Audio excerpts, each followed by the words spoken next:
Ce programme est financé par les amis et partenaires du ministère de Joyce Meyer. Laissez-moi vous dire quelque chose. Vos péchés ne sont pas couverts, ils sont enlevés. Dieu ne se souvient absolument plus d'eux. Il les a retirés aussi loin que l'Est de l'Ouest. Et chaque jour est un jour tout neuf et vous pouvez avoir un tout nouveau début.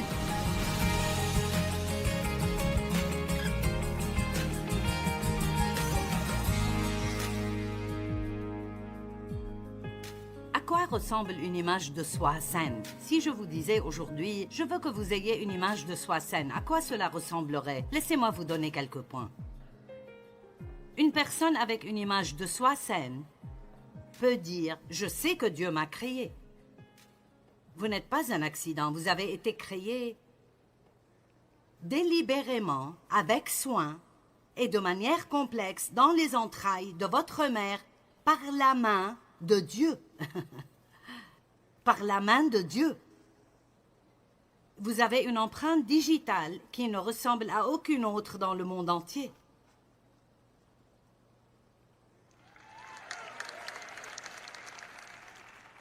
Vous êtes unique et tout ce qui est unique a plus de valeur que ce qui est identique à tout le reste. Dieu a un but pour vous. Et il vous aime inconditionnellement.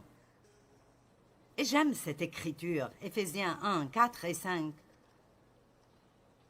Dans son amour, il nous a choisis. Que tout le monde dise « Je suis choisi ». Répétez ça. Dieu ne s'est pas contenté de vous avoir. Il vous a choisi, il vous a choisi, il nous a choisi lui-même, choisi pour lui en Christ. Il ne nous a pas choisis parce que nous méritions d'être choisis, mais parce que nous croyons en Jésus et il nous voit comme étant en Christ.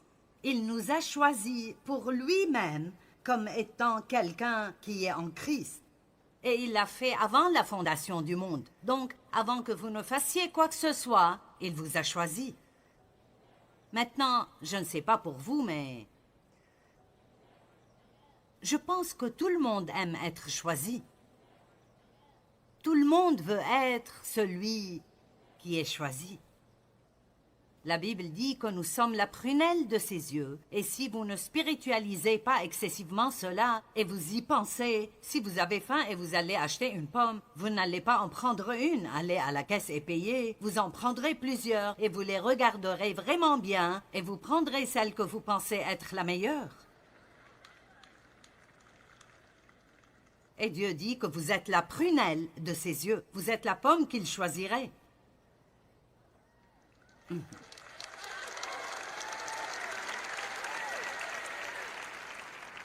Vous dites, eh bien, comment pouvons-nous tous être la prunelle de ses yeux? Parce que Dieu est Dieu, et il peut tout faire pour tout le monde en même temps. C'est pourquoi il peut dire, tu es spécial, tu es le meilleur, tu es le plus important. Et ce serait vrai, parce qu'il peut avoir ce genre de relation spéciale, intime avec chacun de nous, tous en même temps. Allez, je ne vous laisserai pas avant que vous ne décidiez de vous aimer.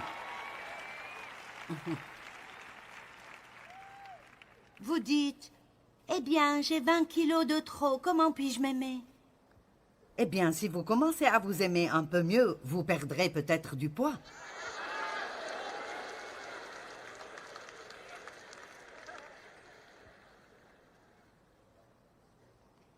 Parce que je vais vous dire une des choses qui arrivent quand on n'aime pas qui on est. Il y a un endroit vide en nous que nous essayons parfois de remplir avec de la nourriture. Et nous n'avons pas envie de quelque chose d'autre à manger. Nous avons faim de l'accomplissement que seul Dieu peut nous donner. Mais c'est un autre message, je n'ai pas le temps d'en parler. Est-ce que quelqu'un a même un peu compris cela? C'est pourquoi il semble que peu importe ce que vous mangez, vous n'êtes jamais rassasié. Jésus a dit, si vous mangez de moi et vous buvez de moi, au chapitre 6 de Jean, vous n'aurez jamais faim et vous n'aurez jamais soif. Je suis la nourriture vivante, je suis le pain vivant, je suis l'eau vivante. Comme je l'ai dit, c'est un autre message, mais... Vous seriez vraiment surpris par toutes les choses qui s'arrangeront dans votre vie si vous décidez de vous aimer d'une manière équilibrée et de savoir qui vous êtes en Christ. Et si vous avez déjà entendu cela plusieurs fois, alors c'est un bon rappel pour vous. Mais si c'est la première fois que vous entendez quelque chose comme ça va vous prendre un bon moment pour l'absorber. Parce que d'une manière ou d'une autre, nous pensons que c'est spirituel de penser que nous ne sommes pas bons. Je ne suis qu'un pauvre, misérable, pécheur, pathétique. Je suis juste cette personne atroce. Oh mon Dieu, je suis désolé, je suis désolé, je suis désolé. Parfois on a tellement... Je veux dire, j'ai fait cela l'autre matin. Nous sommes tellement habitués à être désolés. Et je l'ai dit l'autre matin. Je ne sais même pas pourquoi. J'ai dit, oh Dieu, je suis vraiment désolée. Et il a dit, pourquoi? Je pense que c'est comme si nous nous excusions toujours pour nous-mêmes parce que nous savons que nous faisons des erreurs. Mais c'est exactement pour cela que nous avons besoin de Jésus. Et je ne dis pas que nous ne devrions pas être désolés pour nos péchés. La Bible dit de pleurer pour vos péchés. Mais j'ai appris que je pouvais le faire très vite et immédiatement retourner à savoir qui je suis en Christ et continuer avec les bonnes choses que Dieu a pour moi. Vous savez, à l'une des fêtes et des célébrations organisées par le peuple juif, je n'ai pas pu en parler l'autre nuit quand j'enseignais. L'une des fêtes s'appelait les 10 jours de crainte et ils se repentaient pendant 10 jours. Je peux m'occuper de tout cela en Christ en juste quelques secondes.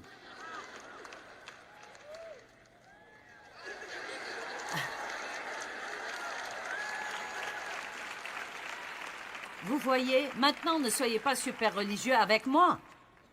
Eh bien, maintenant, attends une minute. Tu sais, je ne pense pas que tu devrais te sentir aussi bien dans ta peau. Vous oubliez quelques petits mots en Christ, en Christ, en Christ. En Christ. Écoutez, je sais ce que je ne suis pas sans lui et je suis moins que rien. Mais si vous voulez avoir une victoire dans cette vie, vous feriez mieux de savoir qui vous êtes en lui. Je connais Paul, je connais Jésus, mais qui êtes-vous? Allez, vous feriez mieux de vous libérer. Je veux entendre de bons vieux cris ici cet après-midi.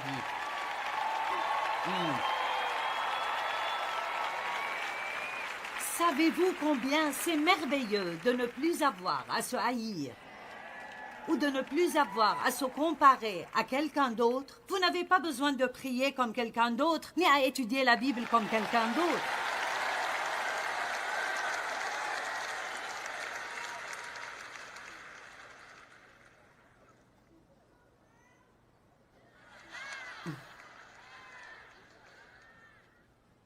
L'une des choses les plus effrayantes au monde est que nous ne soyons pas choisis. Et quand j'étais à l'école primaire, ils faisaient la chose la plus stupide. C'était la façon de faire les choses. Nous jouions au softball dans l'une de nos activités sportives. Ce que l'enseignante faisait était de prendre toute la classe et de choisir 2 personnes comme capitaines des 2 équipes. Certains d'entre vous secouent la tête, vous connaissez ça. Et puis, les capitaines se tenaient là et choisissaient.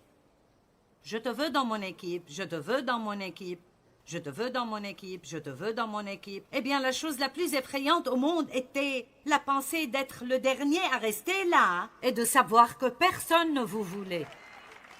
Je m'en souviens encore. Je me souviens encore de combien c'était affreux. Quelqu'un s'en souvient? Waouh, cela signifie que... Beaucoup d'entre vous, nous venons d'une autre ère. Et je n'étais pas, je veux dire, j'étais médiocre dans les jeux de balle, je n'étais certainement pas bonne, donc je n'ai jamais été l'une de ceux qui ont été choisis en premier, ni en deuxième, ni en troisième, ni même au milieu. Heureusement, je n'étais généralement pas la dernière à être choisie. Mais je me souviens à quel point c'était affreux d'avoir peur d'être la dernière. Et écoutez, vous pouvez sortir d'ici avec cette confiance aujourd'hui. Vous ne serez jamais, jamais le dernier à être choisi par Dieu.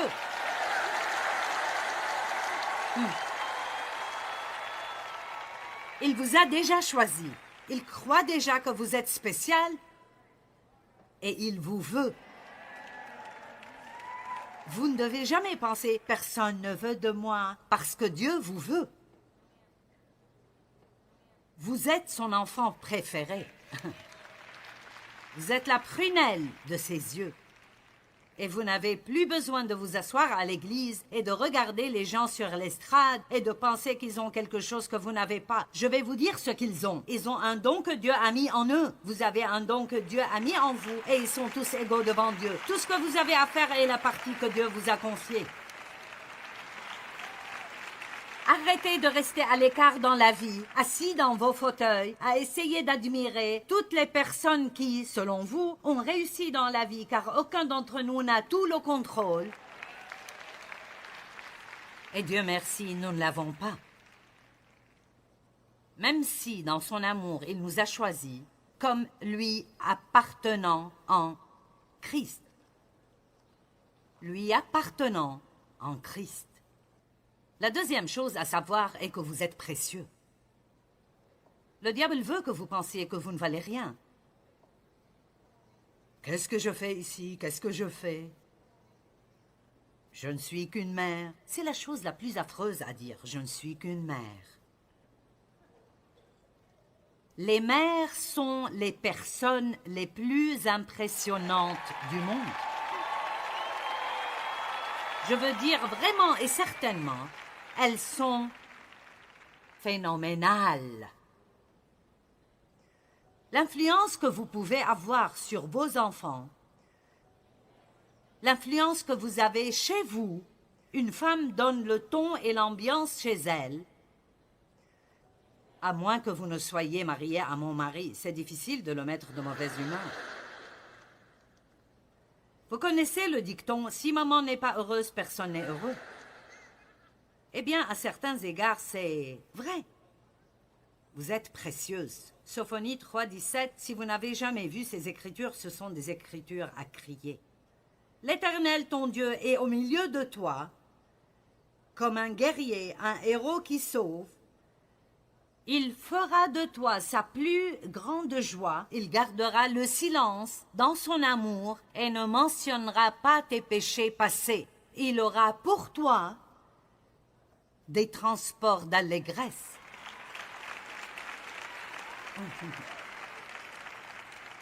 Donc, quand vous vous levez aujourd'hui et la première chose que vous vous rappelez est ce que vous avez fait de mal hier, ce n'est pas Dieu, c'est le diable qui essaye de vous faire ça.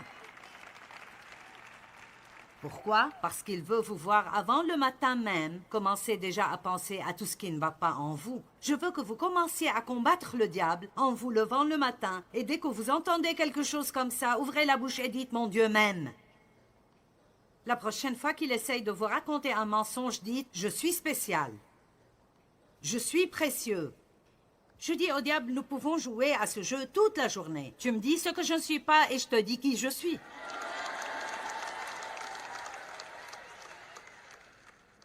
Je marchais l'autre matin, comme je le fais tous les jours, et je ne sais pas pourquoi, ce jour-là, le diable me remplissait l'esprit de pensées critiques et de jugements sur différentes personnes. Et je vais vous dire quelque chose à ce sujet, parce que souvent, nous nous sentons coupables si nous sommes tentés. Mais écoutez, la tentation n'est pas un péché. La tentation est la tentation, et c'est une bonne chose si vous êtes capable d'y résister, et quoi que vous sentiez, vous continuez à suivre Dieu. Et à 3 reprises, ces pensées venaient, et j'ai dit à haute voix, dans mon quartier, « Tais-toi, Satan !» Je marchais un peu plus, voici une autre pensée, « Tais-toi, Satan !» Après la 3e fois, il a compris que je n'allais pas me taire s'il ne se taisait pas. Tu réponds vraiment au diable? Jésus l'a fait.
Arrière de moi, Satan.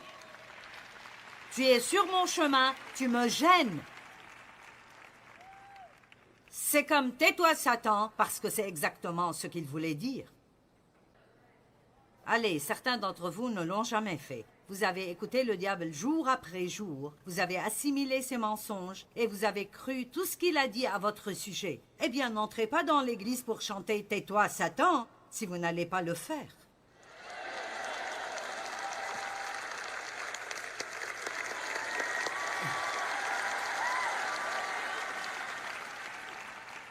Oh, l'ennemi s'énerve, vous vous équipez. Vous allez rentrer chez vous et être dangereux.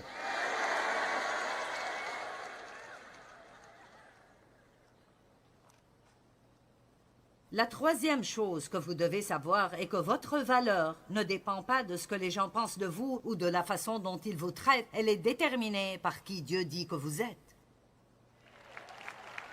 La plus grande prison dans laquelle les gens vivent est la peur de ce que les autres pensent d'eux. La plus grande prison dans laquelle les gens vivent est la peur de ce que les autres pensent d'eux. La vraie liberté vient de quand nous n'avons plus besoin que quelqu'un nous dise que nous sommes acceptés et valorisés.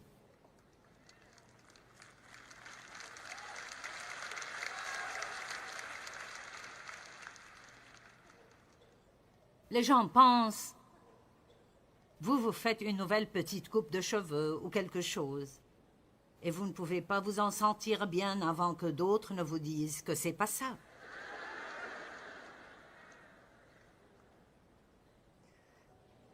Nous demandons toujours aux gens, si personne ne dit rien, « Aimez-vous mes habits ?» Et nous nous fâchons s'ils nous disent non.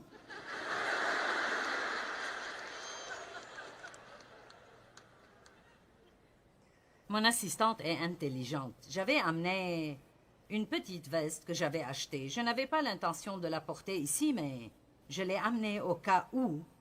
Et elle est différente de ce que je porte normalement. Je l'ai donc mise. J'ai dit, alors, est-ce que ça te plaît? Et elle a dit, eh bien, tu es belle dans tout. Et j'ai pensé, en d'autres termes, tu ne l'aimes pas vraiment. Elle est plus gentille que moi. J'aurais probablement dit, non, je n'aime pas ça du tout. Allez, vous êtes là? Hey, si vous aimez ça, portez-le. Ce n'est pas nécessaire que tout le monde approuve de ce que vous faites.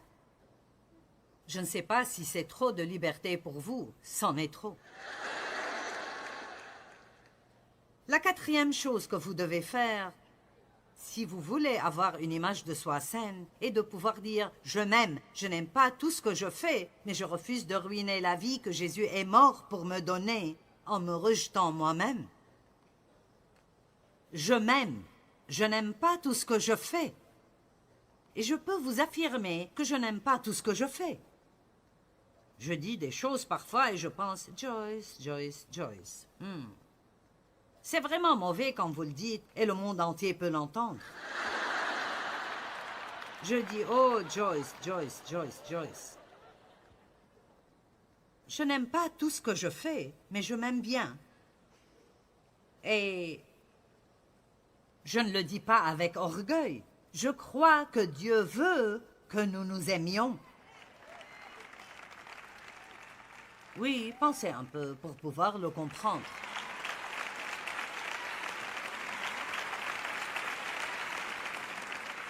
D'accord, vous savez quoi? Plus vous vous aimez, plus vous serez sympathique. Plus vous vous aimez, plus vous aurez d'amis. Parce que les gens ne veulent vraiment pas la responsabilité de devoir constamment vous faire sentir bien dans votre peau. C'est un travail difficile. Pourquoi ne vous contentez-vous pas de le faire vous-même pour que je n'ai pas à vous encourager tout le temps?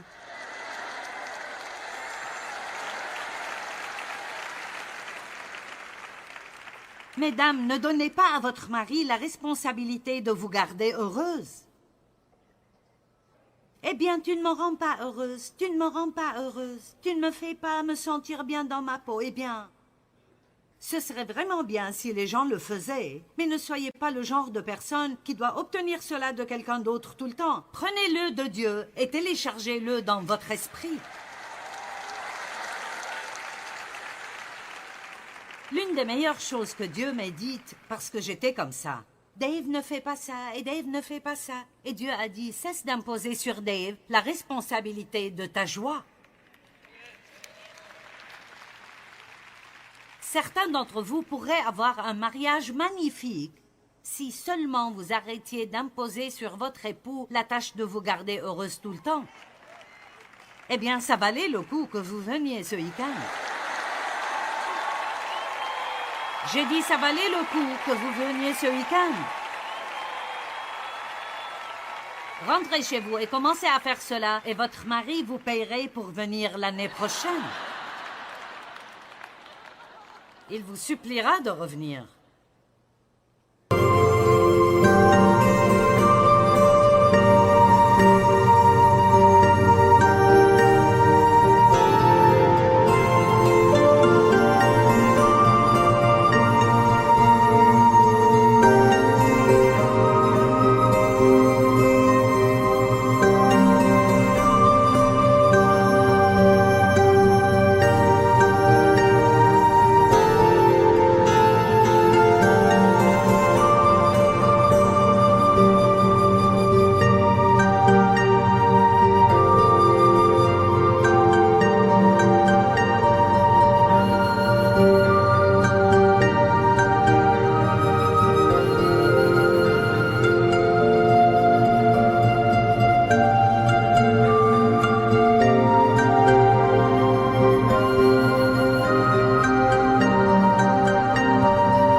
J'ai des défauts et des faiblesses, mais j'ai aussi des capacités et des points forts.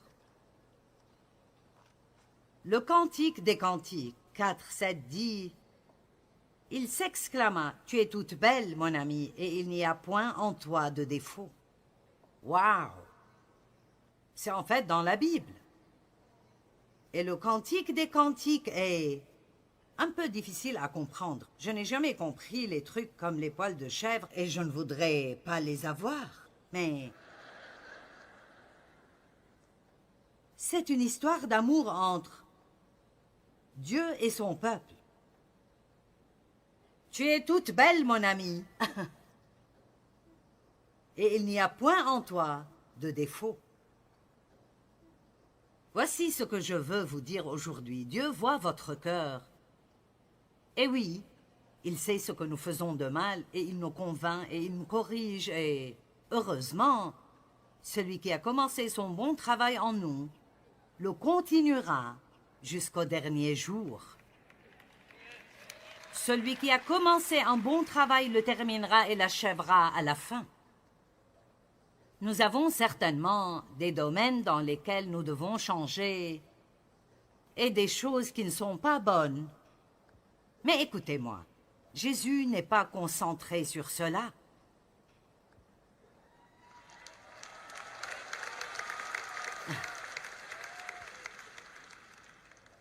Allez, il me reste 8 minutes pour vous convaincre.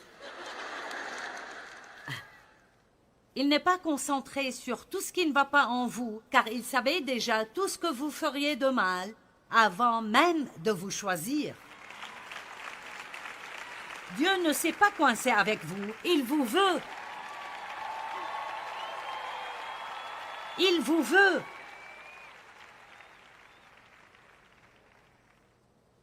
Dieu connaît tous les mots de notre bouche que nous n'avons pas encore prononcés. Et c'est probablement là l'un de mes plus grands défauts. Je peux dire des choses vraiment stupides. Si je suis fatigué ou frustré, et habituellement, nous les disons aux personnes que nous aimons le plus. Nous faisons cela parce qu'ils sont coincés avec nous et nous pardonnerons. Et je n'aime pas trop ça en moi. Mais vous savez quoi? Cela n'empêche pas Dieu de m'utiliser. Et je ne suis pas là où je dois être, mais je ne suis plus là où j'étais. Et j'ai parcouru un long chemin. Et j'ai encore du chemin à faire. Mais je ne me concentre pas sur le chemin qui me reste à faire. Je me concentre sur et je célèbre le chemin parcouru. Je ne donnerai pas au diable plus de mon temps à être misérable à propos de quelque chose que j'ai fait et que je ne peux pas réparer et que Jésus a payé avec son sang. Laissez-moi vous dire quelque chose. Vos péchés ne sont pas couverts, ils sont enlevés. Dieu ne se souvient absolument plus d'eux. Il les a retirés aussi loin que l'Est de l'Ouest. Et chaque jour est un jour tout neuf et vous pouvez avoir un tout nouveau début. Je vais répéter. Si le diable peut vous amener à ne pas vous aimer, il a déjà gagné la bataille pour votre vie. Apprenez à vous voir comme notre Père Céleste nous voit. Et c'est en Christ, choisi, précieux, il vous aime. Il vous a donné des dons. Vous êtes vraiment merveilleux et vous devez voir cela.